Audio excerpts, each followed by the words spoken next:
giọt kem quýnh nân mình hư tù bên theo cuốn đã có léo lê mình tay nằm hư lấy khay nân mình hư vô bên xa lấy giọt lấy trúc dôi mà hương dầu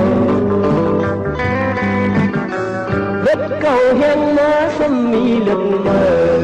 tê đen đứt sức hang hén phải ai khen bên dọc lên câu có tay người yo quăng bông bên nọc thâu có tay người cô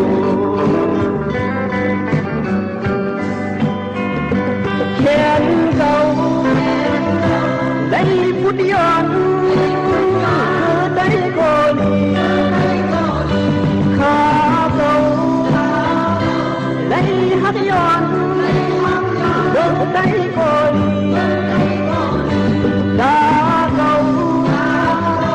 lấy lưu giọt tay hấu cô ya sai sai cô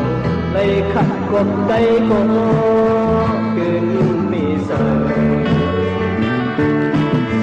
đất đom ấy tay này mình lẹng đà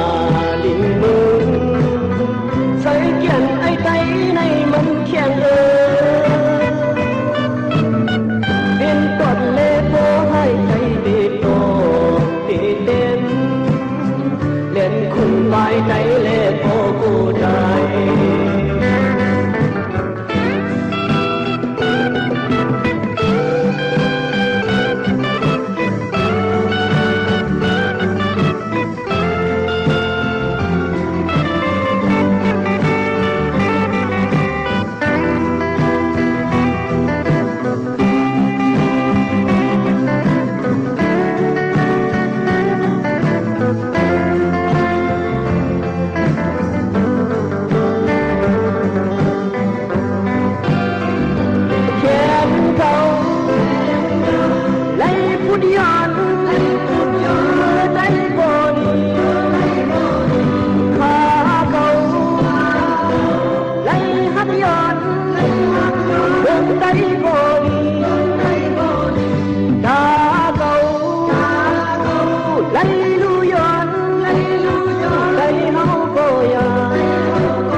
đây cô chuyện vì sợ đất đom ấy tay này mình liền đà đình mương say kiện ấy tay này mình khen điên toàn lê phố hai tay đi tổ đi đen